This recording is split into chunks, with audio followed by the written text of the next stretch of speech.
ইসলামী দলের আমির সাহেব মহিলার বান্ধা দিয়ে ধরে লাইতে আমরা ধরলে সমস্যা কি? ওই বেড়াও তো কোনো আলেম না, উনিও কি না একজন ডাক্তার মানুষ। তো উনার দলিল দিয়া যদি আমনে মনে করেন উনি জড়ায় ধরছে আর আমনে সুমা মারেন আর কোন যে আমরা তো ইসলামিক দল না, এটা আরেকবার পারে, তাইলে আপনাকে বলতে হবে যে আমি মুসলমান না।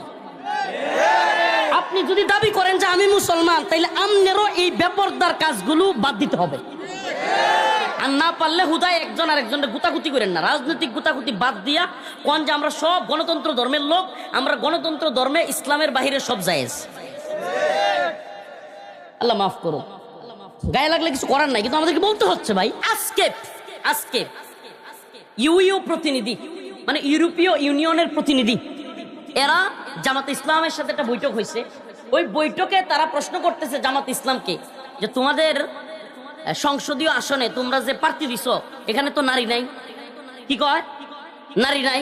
এখন জামাত তো খুব ভরকে গেছে যে ঠিক আছে আমরা চেষ্টা করতেছি আগামী সিজনে নির্বাচন করলে অবশ্যই নারীকে রাখবো। মানে আপনি বুঝতেছেন যে একটা ইসলামিক দল তাদেরকে জবাবদিহি করতে হচ্ছে কাদের কাছে? ইউরোপীয় ইউনিয়নের কাছে, যারা কিনা এই বাচ্চাদেরকে সুপ বানায় খায়, যারা কিনা বাচ্চাদের সাথে অবৈধ মেলামেশা করে, যারা কিনা বাচ্চাদের ফার্ম হাউস করছে, ওই বাচ্চাদেরকে বিকৃত যৌনাচারে লিপ্ত করে, বাচ্চাদের হত্যা করে। ভিডিও আছে, ফুটেজ আছে, এখন ওয়ার্ল্ডে আপনারা চাইলে দেখে নেবেন। এখন বাচ্চাদের হোটেলের মধ্যে এই পা পাওয়া গেছে, পা, বাচ্চাদের পা, এটা পর্যন্ত দেখা যাচ্ছে। এদের কাছে আমাদের জবাব দিতে হচ্ছে যে আমরা আগামী সিজনে আসলে। এমনকি আরেকজন বক্তব্য দিতে গিয়া সৈয়দ আব্দুল্লাহ মোহাম্মদ তাহের, জামাত ইসলামের একজন নেতা, হুজুর জামাতের এগুলো কইতেছেন তাহলে বিএনপি মনে হয় ফেরেশতা বা আওয়ামী লীগ মনে হয় ফেরেশতা। ভাইরে আমাদের বিষয় আমি আগেও বলছি, আমি কোনো বন্ডিং এর ভিতরে থাকতে চাই না। কোন ঘোড়ার ডিমের ক্ষমতা আইলে গেল এগুলোর পরোয়া করি না, আল্লাহর জমিনে বাস করি। একটা কথা আমাকে আল্লাহ মাফ করুক, আস্তাগফিরুল্লাহ ওয়া আতুবু ইলাইহি, এটা অহংকার নয়। আমি বিশ্বাস করি আমি আল্লাহর জমিনে বাস করি। এটা আগেও বলছি, গাজীপুরে একবার বলতে গিয়া যে কসুর প্রধানমন্ত্রী মানি না, আল্লাহর বিরুদ্ধে গেলে, ইসলামের বিরুদ্ধে গেলে রাষ্ট্রপতি মানি না, প্রধানমন্ত্রী মানি না, এগুলো বলতে গিয়ে কিন্তু জেল খাটছি তো। আবার মজার বিষয় হলো ওইটাও গাজীপুরের বয়ানই ছিল, গাছার বয়ান, গাছার। তো যাই হোক, আমি এখনো বলছি, আগেও বলেছি, প্রিয় ভাইয়েরা আমার, আমি এই বন্ডিং এ বিশ্বাসী না। নির্দিষ্ট একটা বন্ডিং এ আপনি যদি বিশ্বাস করেন তাইলে দেখবেন আপনি ক্ষমতাসীনদের সামনে কথা বলতে পারবেন না, এবং তাদের ভয়ে আতঙ্কে আপনি চলতে হবে। আপনার সব কিছু মাইপা জুইপা এদিক সেদিক, আরে আমি সরকারের চাকরি করি না, সরকারের খাই না, আমার আবার মাপজুব আছে নাকি? আমি তো কোরআনের মাপজুব দিয়ে চলি। কিসের মাপজুব? মাপজুব আমাদেরও আছে। কিসের? ইয়া আইয়ুহাল্লাযীনা আমানুত্তাকুল্লাহ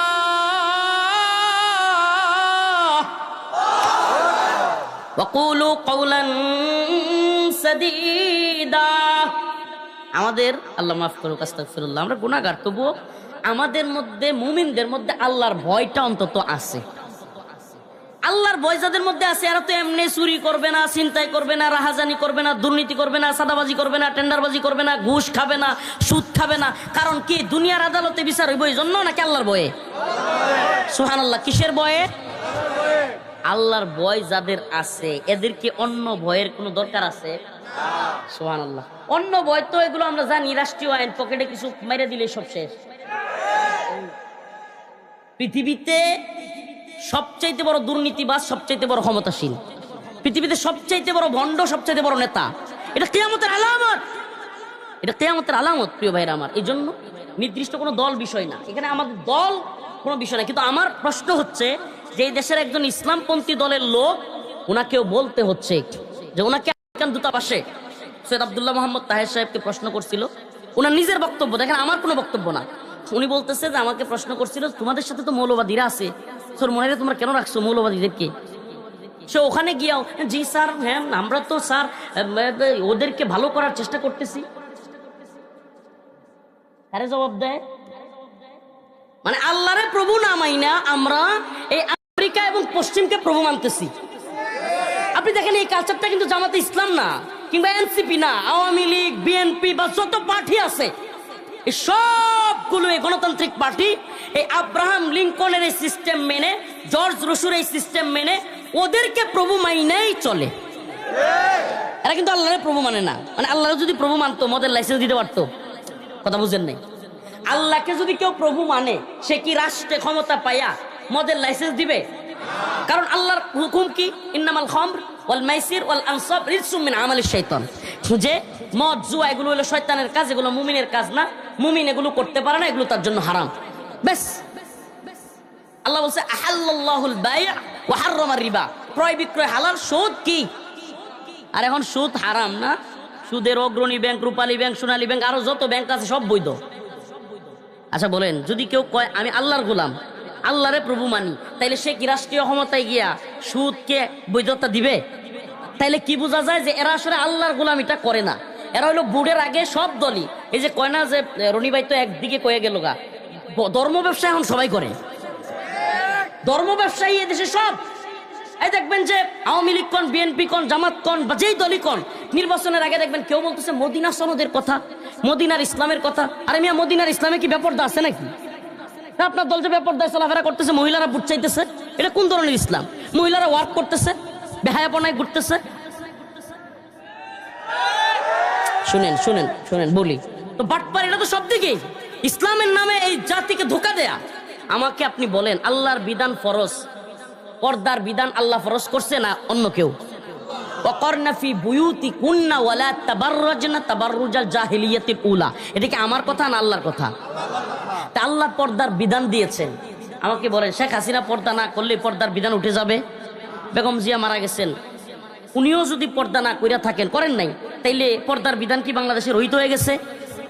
ভাই, এই জন্য আমি বলি কি জানেন, আমাদেরকে এই বিষয়গুলো বুঝতে হবে যে এটা আল্লাহর বিধান কিনা, ব্যক্তি কেন্দ্রিক না, দল কেন্দ্রিক না।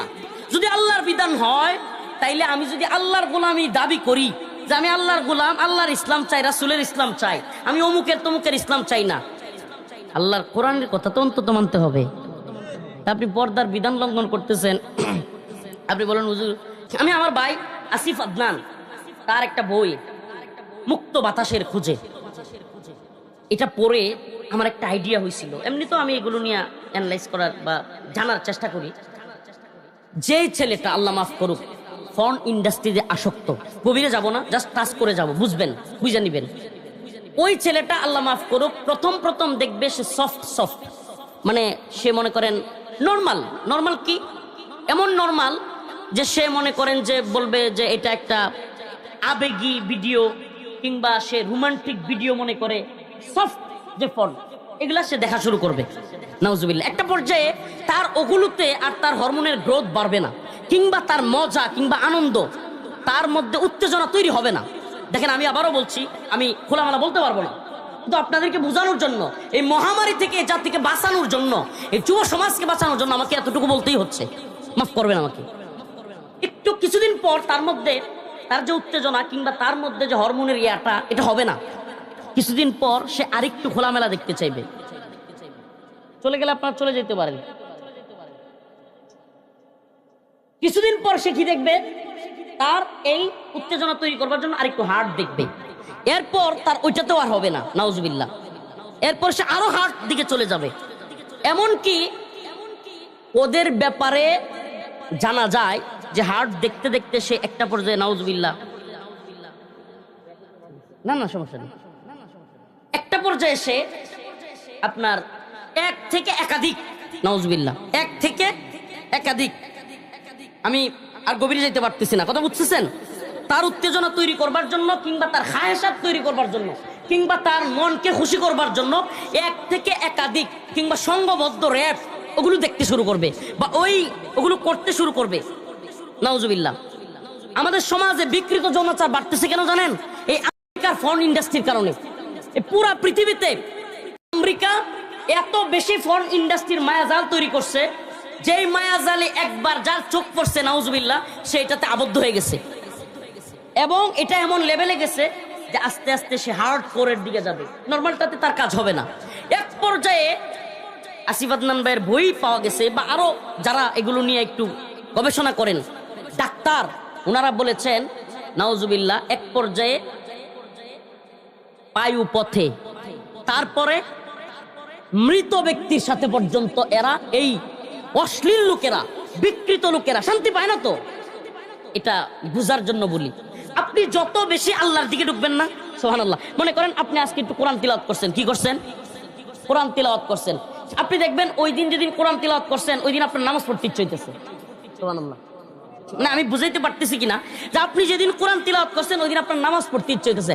আপনি যেদিন নামাজটা পড়ছেন না ওই দিন একটা অভাবী লোক দেখলে মন চাইবো যে 10টা টাকা দিয়ে দিই। এটা কেন? এটা কেন হচ্ছে?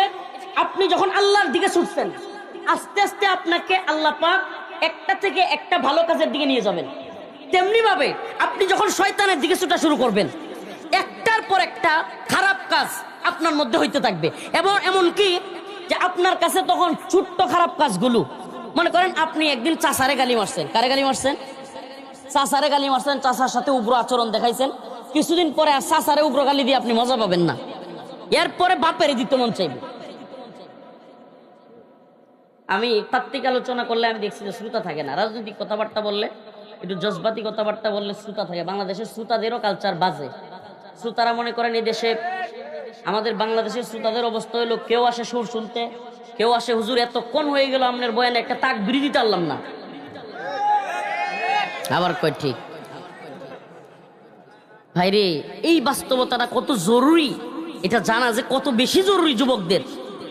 প্রিয় ভাইরা আমার, আবারও বলছি, আল্লাহ, আপনি যদি আল্লাহর দিকে ফিরেন, কার দিকে? আপনি আস্তে আস্তে একটা একটা করে আল্লাহর দিকে আগাইতে থাকবেন, সুবহানাল্লাহ। আপনার এক একটা নেক আমলের দিকে আপনার মজা বাড়তে থাকবে। আবারও বলছি, যেদিন আপনি কোরআন তিলাওয়াত করবেন এদিন দেখবেন মানুষকে সালাম দিতে ইচ্ছা হবে। যেদিন আপনার সালাম দিতে ইচ্ছা হবে, কোরআন তিলাওয়াত করবেন ওই দিন আপনার নামাজ পড়তে ইচ্ছা হবে, সুবহানাল্লাহ। আপনি নিয়মিত কন্টিনিউ 5 ওয়াক্ত নামাজ পড়লে মন চাইবে তাহাজ্জুদ করি, সুবহানাল্লাহ। একটা নেক আমল আরেকটা নেক আমলের উসিলা হয় এবং একটা নেক আমল আরেকটা নেক আমলের দিকে নিয়ে যায়।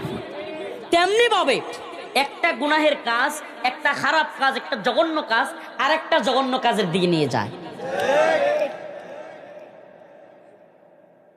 এটা আমি আপনাকে বোঝানোর জন্য উদাহরণটা দিলাম, এই জন্য যে ওই যে বিকৃত যারা কাজগুলো করতেছে এরা একদিনে মানুষের সুপ খাওয়া শুরু করে নাই। এদের অবস্থা হলো, এরাও প্রথম নাউজুবিল্লাহ, মানে স্বামী স্ত্রী যা করে মেয়েদের সাথে তারাও এগুলো করছে। আস্তে আস্তে দেখে যে না, এটাতে তো আমার খায়াসাত পূর্ণ হচ্ছে না, কারণ তার তো ক্ষমতা আছে, তার টাকা আছে, ক্ষমতা আছে, সময় আছে। সে দেখতেছে কিরে আমি তো চাইলে আরেকটু পারি, অল্প বয়স্ক মেয়েদের সাথে নাউজুবিল্লাহ সে ওটা করতেছে। এখন দেখে না অল্প বয়স্ক মেয়েদের সাথেও কাজ হচ্ছে না, নাউজুবিল্লাহ। তারপরে সে বিকৃত যৌনাচারের দিকে চলে যায়। আমি ওই গভীরে যেতে পারবো না।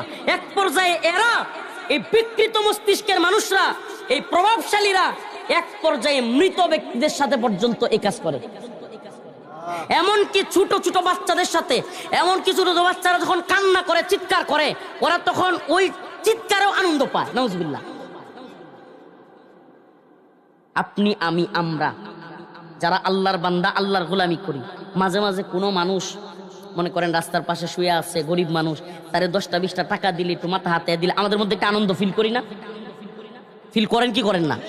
বাইরে আপনি না বুঝলেও এটাই সত্য যে আপনি 10টা টাকা দিয়ে কিংবা একজনের মাথা হাতা দিয়ে যেটা ফিল করেন, ও বিকৃত যৌনাচারে লিপ্ত হয়ে কান্না করলে ওইটা সে ফিল করে। আর কিভাবে বুঝাবো প্রিয় ভাইরা আমার, বন্ধুগণ আমার? অথচ এই বিশ্ব তাদের হাতে। কেমন তাদের হাতে?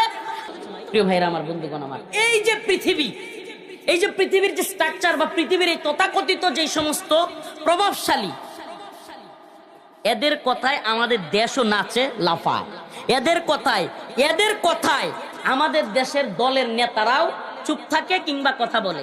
কোনো প্রধানমন্ত্রী হয়, আবার কোনোটা চলে যায়। এদের কথায় আমাদের পার্বত্য চট্টগ্রামের নীতিমালা তৈরি হয়, এদের কথায় আমাদের পররাষ্ট্র নীতি তৈরি হয়। এই জন্য আপনাদেরকে ওদের এই বিশ্ব বেহায়াদের পরিস্থিতি কিয়ামতের আগে আপনাদেরকে বুঝানো আমাদের দরকার আছে। এরা যাদের কথায় নাচে, এরা দেখবেন আমাদের দেশে, বাংলাদেশে সুবহানাল্লাহ, মানে কিছু কিংবা পশ্চিমের পালিত বালক আছে, ডলার বালক। আমি এদের নাম দিছি ডলার বালক। কি বালক? এরা হলো বা পশ্চিম, এরা দেখবেন খালি বলবে ওয়েস্ট ওয়েস্ট, উন্নত বিশ্ব উন্নত বিশ্ব। উন্নত বিশ্বে বিচার আছে, উন্নত বিশ্বের বিচার ব্যবস্থা কত উন্নত, উন্নত বিশ্বে মন্ত্রীরাও পর্যন্ত বিচারের আওতাধীন থেকে খালি হইতে পারে না, উন্নত বিশ্বে দুর্নীতি নাই, উন্নত বিশ্বে অনিয়ম নাই, চিকিৎসা ব্যবস্থা কত সুন্দর। বলে কি বলে না? কারণ কি জানেন এরা এই কথাগুলো কেন বলে? কারণ ইসলামের সৌন্দর্য কিংবা কোরআনের শাসন, ইসলামের শাসন এরা দেখে নাই এবং ওই সৌন্দর্যটা কি এটা এরা বুঝেও না। এজন্য ওয়েস্টের ওই বাচ্চাদের মানুষের জীবন্ত স্যুপ খাওয়া ওই কুকুরদের, ওই জানোয়ারদের, ওই হিংস্র হায়ানাদেরকে মনে করে এরা মানবাধিকারের লোক। আবারও বলছি প্রিয় ভাই, যারা মানুষের স্যুপ খায় এরা মানবাধিকারের লোক। এই জন্য বলি আপনাদেরকে, গাজীপুরের মুসলমান, কোন মেয়েকে এই ধরনের টিকাগুলো দিবেন না। আমাদের কথা জানিয়া উদ্ভট লাগবে, হুজুরের কি কোন, এই সমস্ত টিকাগুলো দিবেন না। আমাদের মা বোনদেরকে এই সমস্ত টিকা দেয়া আমাদের মা বোনেরা এখন নর্মাল ডেলিভারির অযোগ্য হয়ে গেছে। এখন যে কোনো মেয়েকে প্রেগন্যান্সির শেষ দিকে ঠাস করে সিজার করতে হয়। কেন? কারণ এরা এই ইনজেকশনের মধ্য দিয়ে এই তথাকথিত উপকারের নামে আমাদের মা বোনদের ক্ষতি করছে। গরিবের কথা কিন্তু বাসি হইলে কি হয় ফলে। অতএব আমাদের কথা তো ভালো লাগবে না। এই হুজুর আদার ব্যাপারী জাহাজের খবর বললে হুজুর কি বুঝে না বুঝে, হ্যাঁ হেরাই বুঝে সব। তারা বলবে যে একটা সন্তান হলেই যথেষ্ট, দুইটার বেশি আর নয়। বলতো কি বলতো না? এই স্লোগান ভুলে গেছেন আপনারা? এই শয়তানের দলে এই স্লোগানগুলো দিয়ে গিয়েছে। একটা হলেই ভালো হয়, দুইটার বেশি আর নয়। প্রিয় ভাইরা আমার, বন্ধুগণ আমার, তো এই যে স্লোগানগুলো দিয়ে ইসলাম এবং মানবতা এবং এই যে ইসলামের সভ্য বিধান, কোরআনের সভ্য জীবন ব্যবস্থা, এগুলোকে ধ্বংস করবার এদের এক নীল নকশা চলছে। সর্বশেষ আমার আলোচনার সর্বশেষ অংশে আপনাদেরকে বলি, কিয়ামতের বিভীষিকাময় আলামতের আরেকটা আলামত বাংলাদেশে ঢুকছে। বিসিএস পরীক্ষার প্রশ্নপত্রে কিংবা বিসিএস এর একটা ইয়ার মধ্যে এই রিসেন্ট আজকে দেখতে পারলাম যে ওখানে 4টা অপশন দেওয়া, মেল, ফিমেল, আদার্স, ট্রান্সজেন্ডার। আপনি চিন্তা করতে পারেন আদার্স মানে কি? আদার্স মানে কি? মেল, ফিমেল, পুরুষ মহিলা, এটা না বুঝলাম। ট্রান্সজেন্ডার, এটা যদি আপনি কোন হিজরা, তাও না বুঝলাম। যদিও ট্রান্সজেন্ডার কিনা হিজরা কিংবা তৃতীয় লিঙ্গ যেটাকে বলা হয়, এইটা আর ট্রান্সজেন্ডার কিন্তু এক না। কেমনে এক না? ট্রান্সজেন্ডার হলো নিজে নিজে সার্জারির মাধ্যমে নারী থেকে পুরুষ হয়েছে কিংবা পুরুষ থেকে নারী হয়েছে, তাদেরকে কি বলা হয়? এটা কি ইসলামে বৈধতা আছে? পুরুষ নিজের লিঙ্গ কাইটা নারী হবে, এটা বৈধতা আছে? এটা কারা করতেছে? এই যে তথাকথিত নোংরা বিশ্ব। আপনি কইন হুজুর আসলে এই নর্দমায় না ঢুকলে আপনাকে আমি বুঝাইতে পারবো না, না আমি নিজে বুঝবো। এরা যে এত নর্দমার কীট, এদের মস্তিষ্ক এমন পচা পৌঁছাইছে। আচ্ছা আপনি কন্যা, গোটা পৃথিবীর সবচাইতে ক্ষমতাসীন ভেনেজুয়েলার প্রেসিডেন্টকে তুলে নিয়ে যায়, এত বড় ক্ষমতাসীন একটা রাষ্ট্রপ্রধানকে, এটার নাম হইল নাম কি? তাইলে কোন এমন একটা পাগল যদি বিশ্বের সবচেয়ে ক্ষমতাসীন রাষ্ট্রের রাষ্ট্রপ্রধান হয়, তাইলে আমরা কি পরিমাণ মানে কেমন রাষ্ট্রের, কেমন পৃথিবীর মধ্যে বসবাস করতেছি? প্রিয় ভাইরা আমার, বন্ধুগণ আমার, আমি জানি না আপনাদেরকে আমি কতটুকু বুঝাইতে পারতেছি, কিন্তু আমাদের প্রশ্ন হলো এই যে দাজ্জালি বিশ্ব ব্যবস্থা, এই দাজ্জালি বিশ্ব ব্যবস্থায় আমাদেরকে আস্তে আস্তে ঢুকিয়ে দেওয়া হচ্ছে এবং ইসলাম থেকে, কোরআন থেকে আমাদেরকে দূরে সরাইয়া দিয়া ওই তথাকথিত পশ্চিমা সভ্যতা আমাদের বাংলাদেশেও আমদানি করবার নীল নকশা করতেছে এই এনজিও, এই ডক্টর মোহাম্মদ ইউনূসের সরকার। এরা আমাদের সন্তানদেরকে বুঝাইতেছে সমকামিতা এটা নরমাল বিষয়, ট্রান্সজেন্ডার এটা নরমাল বিষয়। না হলে আমাদের বিসিএস এর ইয়ার মধ্যে কেন থাকবে আদার্স, ট্রান্সজেন্ডার? আদার্স মানে কি? সমকামিতা সরাসরি লিখতে পারে নাই, আদার্স লিঙ্গ আবার কি আমাকে বুঝান না? মেল, ফিমেল, পুরুষ মহিলা, ট্রান্সজেন্ডার, তাও না বুঝলাম। আদার্স মানে কি? এই অপশনটা কাদের কথায় আপনি দিলেন? ডক্টর মোহাম্মদ ইউনূস কিংবা তার সরকার এই অপশন দিয়া এই জাতির সামনে কি বুঝাইতে চায়? এমনকি ক্লাস 9 এর বইয়ের মধ্যে সমকামিতাকে নরমালাইজ করবার জন্য বিভিন্ন গল্প ঢুকানো হচ্ছে ইংরেজ বইয়ের মধ্যে। আমি এখন নোট করে করে আনি নাই, এখন দেখানোর সুযোগ নাই, লম্বা আলোচনারও সুযোগ নাই। ক্লাস 9 এর বইয়ের মধ্যে গাল নামের একটা গল্প লিখে ওই গল্পের ভিতরে সমকামিতাকে নরমালাইজ করার চেষ্টা হয়েছে। আরো অসংখ্য বিষয় দিয়া আমাদের মধ্যে গত কয়েকদিন আগে একটা ভিডিও দেখছেন কিনা, জামালপুরে এক ছোট্ট ছোট্ট দুইটা মেয়ে একটা আরেকটারে কয় বিয়ে করবে। আশ্চর্য কথা, এটা কিরে? মা চাচি সবাই মিলে কান্না করতেছে, মায়া আমার মেয়েটা ধ্বংস করিও না। ও বুঝে না, ও কথা শুনে না। আমরা একে অপরকে পছন্দ করি, বিয়ে করবো। কয় দিনের পরিচয়? 13 দিনের। কুমা 13 দিনের পরিচয় একটা মেয়ে। তো ওই মা চাচি যারা ছিল কান্নাকাটি করে করে বলতেছে যে মা তুমিও বিয়ে করলে তোমার বাচ্চা হবে, ও বিয়ে করলে ওরও বাচ্চা হবে, তোমরা তো নিজেরা নিজেরা কিছু করতে পারবে না। তারপরেও বুঝে না, তার বাচ্চা দরকার নেই। প্রিয় ভাইরা আমার, বন্ধুগণ আমার, এই বিকৃত পৃথিবীতে আপনার সন্তান ঢুকে যাচ্ছে। এই বিকৃত পৃথিবীতে আপনার আমাদের সন্তানদেরকে নষ্ট করবার এক প্ল্যান করতেছে এই শয়তানি মিডিয়া, এই শয়তানি বিশ্ব ব্যবস্থা। এমন এক সিস্টেম তৈরি করছে যেখানে তারা চাইলে তথাকথিত নোবেল প্রাইজ দেয়।